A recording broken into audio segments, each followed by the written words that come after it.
Hello दोस्तों, क्या हालचाल? सब बढ़िया? तो प्यारे दोस्तों, आज का वीडियो आपके लिए काफ़ी ज़्यादा इम्पोर्टेंट होने वाला है, क्योंकि दोस्तों आज की वीडियो में हम आपको प्रकाश का परावर्तन तथा प्रकाश के परिवर्तन के नियम आज की वीडियो में समझाएंगे।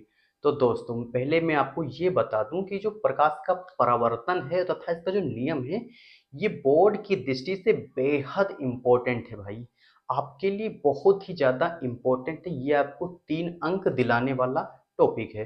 तो इसलिए इसको आप याद कर लीजिए, इसको आप समझ लीजिए। चलिए दोस्तों, वीडियो को शुरू करते हैं। उससे पहले यदि आप हमारे चैनल पर पहली बार हैं तो चैनल को सब्सक्राइब जरूर कर लीजिए। चलिए दोस्तों, वीडियो को शुरू करते हैं। तो यहाँ पर हमने तो अभी डिफिनेशन लिखी है, लेकिन आप ये डिफिनेशन आप रटिए मत। क्यों? अगर आप डिफिनेशन आप यदि रट के जाएंगे, आप रटते हैं मतलब समझने की कोशिश नहीं करते हैं, समझते नहीं, तो आप जब एग्जाम में बैठेंगे लिखने तो आप नहीं लिख पाएंगे भाई। जो रटी हुई चीज़ हमें ज़्यादा टाइम तक नहीं याद होती है, तो इसलिए हमें रटना बिल्कुल से भी नहीं, हमें समझने की कोशिश करनी चाहिए भाई। आपको हम समझ ऐसी तरह से आप समझाएंगे कि आपको ये डेफिनेशन रटने की बिल्कुल ज़रूरत नहीं। एक एक पॉइंट को, एक एक स्टेप को हम स्टेप बाय स्टेप समझाएंगे आपको। चलिए वीडियो को शुरू करते हैं। सबसे पहले आज की वीडियो में प्रकाश का परावर्तन पढ़ाएंगे, परावर्तन के नियम। चलिए, तो सबसे पहले एक छोटा सा बेसिक चीज आप जान लीजिए कि भाई प्रकाश है क्या। लाइट, प्रकाश क्या है? तो प्रकाश एक ऊर्जा है। क्या है? प्रकाश एक ऊर्जा है जिसके माध्यम से हमें वस्तुएं स्पष्ट रूप से दिखाई देती हैं। तो ये रहा भाई थोड़ा बेसिक सी चीज है जो आपको पता होनी चाहिए। जैसे निर्वात में प्रकाश की चाल कितनी होती है? तो 3 × 10⁸ मीटर प्रति सेकंड होती है प्रकाश की चाल। तो ये सब थोड़ी मतलब बेसिक चीजें आपको पता होना चाहिए भाई, है ना। क्यों? क्योंकि आपने ये फर्स्ट ईयर में पढ़ा होगा भाई। प्रकाश अपवर्तन परावर्तन आपने हाई स्कूल में पढ़ा होगा, 9th में पढ़ा होगा, 8 में भी पढ़ा होगा। तो ये आपको प्रकाश के बारे में ज़्यादा से ज़्यादा जानकारी होगी मेरे ख्याल से। चलिए, तो इसलिए आज हम आपको डायरेक्ट ले चलते हैं परावर्तन पर और उसके नियम पर। चलिए दोस्तों, यहाँ पर हमने डेफिनेशन लिखी, आपको डेफिनेशन अभी नहीं पढ़ना है। चलिए पहले आप इधर समझिए। ये हमने एक बना दिया भाई, ये एक सतह है। क्या है? ये एक सतह है, आप सतह मान लीजिए। ठीक, ये हो गई सतह। और इस सतह को हम करते हैं भाई कलई। क्या कर देते हैं? कलई। अब भाई जो हम कलई करते हैं वो किससे करते हैं? यानी ये PP3 क्या है? लेड ऑक्साइड का ये घोल है भाई, इससे हमने कलई कर दी यानी पेंट कर दी। ये एक सतह है, नीचे पेंट किया हुआ और ऊपर एकदम चिकना है, एकदम चिकना है। चलिए, इसको हम नाम दे देते हैं भाई M1 और इसको नाम दे देते हैं M2। चलिए, अब उसके बाद क्या होगा? चलिए यहाँ पर ध्यान दीजिए। यहाँ पर एक प्रकाश की किरण आई। चलिए देखिए, ये एक प्रकाश की किरण आई, ये सतह से टकराई। ये सतह चिकनी होने के कारण इसका क्या हुआ? इसका परावर्तन हो गया। कैसे? इस तरफ को इसका परावर्तन हो गया। चलिए, तो अभी आपको हम सारी चीज बताएंगे भाई, ये कौन सी किरण है, ये कौन सी किरण। आप वीडियो में लास्ट तक बने रहिए। चलिए, तो जब कहने का तात्पर्य ये है कि जब प्रकाश किरण जो है किसी चिकने पृष्ठ पे पड़ती है तो उसका जो परावर्तन यानी उसका अधिकांश भाग जो है उसी माध्यम में लौट जाता है। यहाँ पर देखिए, चलिए और थोड़ा समझा देते हैं आपको, एक मिनट। चलिए, और इसके बीच हम क्या खींचते हैं? ये एक लंब है। क्या है भाई? अभिलंब। इसके बीच में हम अभिलंब खींच देते हैं। चलिए, ये हो गया अभिलंब। ठीक, अब यहाँ पर क्या है समझिए, समझने की कोशिश कीजिए। ये जो सतह है, इस सतह को आप समझ लीजिए एक दर्पण है। क्या है? एक शीशा है भाई, जिसपे आप लोग अपना फेस देखते हैं, उसी को ही दर्पण कहते हैं। ये एक समतल दर्पण है भाई। आप शीशा देखिए या आईना देखिए, उसके जो पीछे का एरिया है यानी पीछे की साइड कुछ लाल या हरे कलर के एक जो पेंट लगा होता है, वही PB3 लेड ऑक्साइड वही होता है। चलिए, आप वो समझिएगा यहाँ पर। ठीक, तो यहाँ पर जब प्रकाश किरण आई और जो यहाँ पर सतह है ये पेंट होने के कारण इसका जो परावर्तन हो गया यानी इधर से आई और इधर चली गई। समझिएगा यहाँ पर ये कौन सा माध्यम है? ये माध्यम है आपका विरल माध्यम है, क्या है? विरल माध्यम है ये आपका। और नीचे का माध्यम क्या है? नीचे का माध्यम आपका है सघन माध्यम। सघन माध्यम आपका नीचे का है। चलिए, विरल माध्यम जैसे कि वायु हो गया, सघन माध्यम जैसे कांच हो गया। चलिए, तो यहाँ पर आप देख लीजिए, सभी का पहले हम यहाँ पर नाम दे देते हैं भाई, कौन क्या है। चलिए यहाँ पर तो ये जो हमारी किरण है, जो किरण आई है, उसे कहते हैं आपतित किरण। कौन सी किरण जो आई है वो आपतित किरण, आपतित किरण। चलिए, ठीक। और जो ये परावर्तित हुई है इसे कहते हैं भाई परावर्तित किरण। क्या कहते हैं? परावर्तित, परावर्तित किरण। चलिए, और ये जो हमने अभिलंब खींचा है, लंब खींचा है, इसे कहते हैं अभिलंब। क्या कहते हैं भाई? इसे कहते हैं अभिलंब। ये आपका अभिलंब हो गया। चलिए, और यहाँ पे क्या है, ये जो ये बिंदु है, इस बिंदु को कहते हैं आपतन बिंदु। क्या कहते हैं? आपतन बिंदु कहते हैं। क्या कहते हैं भाई? आपतन बिंदु। चलिए, अब यहाँ से नियम को समझते हैं, प्रकाश के परावर्तन के नियम को समझते हैं। क्या कि जो जब प्रकाश किरण, यानी एक प्रकाश किरण आई है, जब प्रकाश किरण किसी चिकने या खुरदरे, चिकने या पॉलिश, सॉरी, चिकने या पॉलिशदार पृष्ठ पे पड़ता है, यानी टकराता है, तो पड़ने के बाद उसका जो अधिकांश भाग है उसी माध्यम में लौट जाता है। यहाँ पर देखिए, ये प्रकाश किरण इधर से आई है और इस तरफ को ये लौट गई है, यानी माध्यम, उसी माध्यम का मतलब क्या है तो आप समझिएगा। माध्यम का मतलब क्या है? यहाँ विरल माध्यम से किरण चल के आई और विरल सघन माध्यम में ना जाकर ये फिर ही विरल माध्यम में चली गई। तो यही हुआ भाई, उसी माध्यम में लौट जाना। यानी कि जब प्रकाश किरण किसी सघन, सॉरी, विरल, हाँ, जब प्रकाश किरण किसी विरल माध्यम से आई और उसी माध्यम में परावर्तित की लौट गई। चलिए, यहाँ पर आप डेफिनेशन देखिए भाई, डेफिनेशन में यहाँ पर क्या लिखा है समझने की कोशिश कीजिए। जब प्रकाश किसी चिकने या पॉलिशदार सतह से टकराता है तो टकराने के बाद अधिकांश भाग उसी माध्यम में लौट जाता है।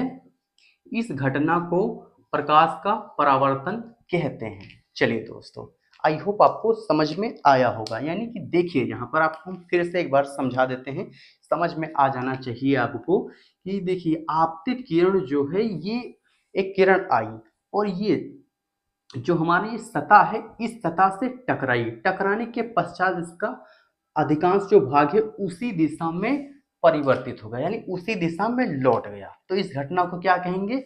इस घटना को प्रकाश का परावर्तन कहते हैं। क्या कहते हैं? चलिए, यहाँ पर आपको एक चीज समझने की बात है। यहाँ पर देखिए, बहुत ज्यादा इंपॉर्टेंट है भाई, ये कौन सा कोण है? चलिए, यहाँ पर कोण बनता है। कौन सा कोण बनता है? चलिए हम लिख देते हैं आपको। यहाँ पर बना है आपतन कोण। कौन सा कोण? आपतन कोण। चलिए, ये आपतन कोण हो गया। आपतन कोण को भाई किससे दर्शाते हैं? चलिए लिख देते हैं। तो आपतन कोण को आई से दर्शाते हैं। चलिए, ठीक। फिर इधर कौन सा कोण बना? इधर बना आपका परावर्तन कोण। कौन सा? परावर्तन कोण। परावर्तन कोण। इससे किसे प्रदर्शित करते हैं? तो इसको भाई आर से प्रेजेंट करते हैं, आर से प्रदर्शित करते हैं। चलिए, तो ये रहा पूरे प्रकाश के परावर्तन की घटना। चलिए, आई होप आप सभी को बहुत अच्छे से समझ में आया होगा। ये इतना आप समझ लेते हैं, इतना यदि आप लिख देते हैं तो आपके नंबर कहीं नहीं, ये आपको नंबर आपके पूरे मिलेंगे। चलिए दोस्तों, तो चलिए दोस्तों, इतने का आप स्क्रीनशॉट कर लीजिए, फिर इसको हम मिटाल कर आपको जो प्रकाश का परावर्तन है उसके नियम जो आपको हम समझाते हैं। चलिए आप इसको स्क्रीनशॉट कर लीजिए। चलिए दोस्तों, प्रकाश के परावर्तन का नियम समझ लेते हैं। चलिए दोस्तों, प्रकाश का जो परावर्तन है उसके जो मुख्यतः दो नियम, कितने नियम है? दो नियम है, और दोनों नियम जो है बहुत ही ज्यादा इंपॉर्टेंट है। चलिए दोस्तों, दोनों नियम समझ लेते हैं भाई, स्टेप बाय स्टेप। चलिए, प्रकाश के कितने नियम हैं? तो मुख्यतः दो नियम, प्रकाश के परावर्तन के मुख्यतः दो नियम। चलिए, एक लाइन आप लिख लीजिएगा। चलिए, नियम को हम डायग्राम की सहायता से हम समझाएंगे। चलिए दोस्तों, समझ लेते हैं। यहाँ पर ये क्या है? ये एक सतह है। चलिए, आपको हमने पहले ही एक्सप्लेन कर दिया, नहीं पहले ही बता दिया है, ठीक। इसको हम कलई कर देते हैं। किसे करते हैं? Pb3 यानी लेड ऑक्साइड से इसको कलई कर देते हैं। चलिए, ठीक। फिर उसके बाद क्या होता है? एक प्रकाश किरण आती है भाई। चलिए, एक प्रकाश किरण आई, और क्या हुआ? इसका इसका परावर्तन हो जाता है, ठीक। बीच में क्या होता है? तो बीच में हमारा लंब होता है। लंब यानी अभिलंब। चलिए, ये लंब हो गया।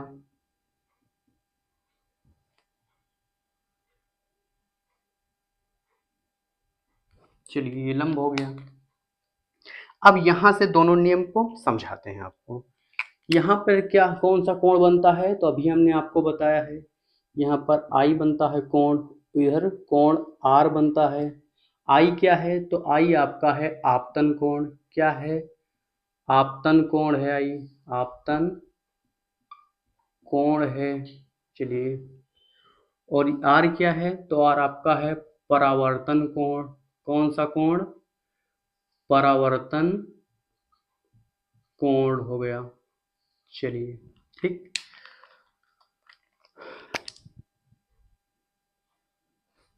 और इस किरण को क्या कहते हैं? जो आती हुई दिखाई देती है किरण, यानी उस किरण को क्या कहते हैं? तो वो होती है आपतित किरण। अभी आपको हमने बताया है कौन सी किरण है, आपतित किरण है, ठीक। परावर्तित किरण, अभिलंब,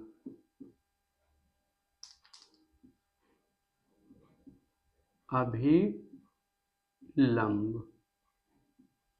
चलिए, दूसरा नियम अब समझ लेते हैं। यहाँ पर दूसरा नियम क्या है? डायग्राम की सहायता से आप समझिए। क्या है ये? प्रकाश की किरण जब आई, ये आती हुई प्रतीत हो रही है, और इसका क्या हुआ? ये परावर्तित हो गई भाई। जब समतल जो पृष्ठ है उससे जब टकराया, तो टकराने के बाद जो जो प्रकाश किरण है उसका जो कुछ भाग है वो इस सतह ने अवशोषित कर लिया, यानी अपने में अवशोषित कर लिया। उसके बाद कुछ जो इसका भाग है किरण का, वो परावर्तन हो गया है। क्या हुआ? परावर्तन हो गया है। चलिए, तो पहला जो हमारा नियम है वो नियम क्या कहता है? चलिए, नियम ध्यान से देखिएगा।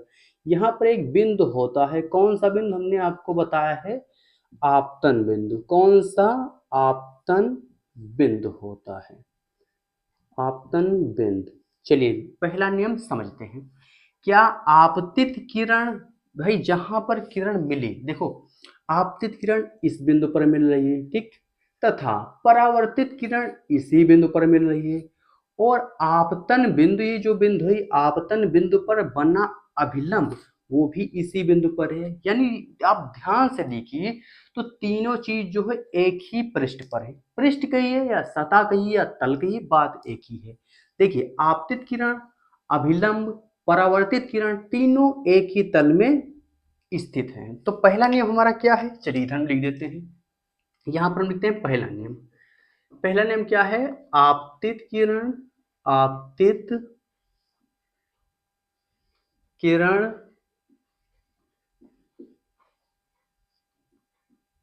परावर्तित किरण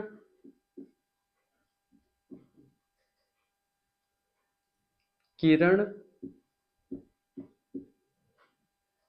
तथा अभिलंब, अभिलंब,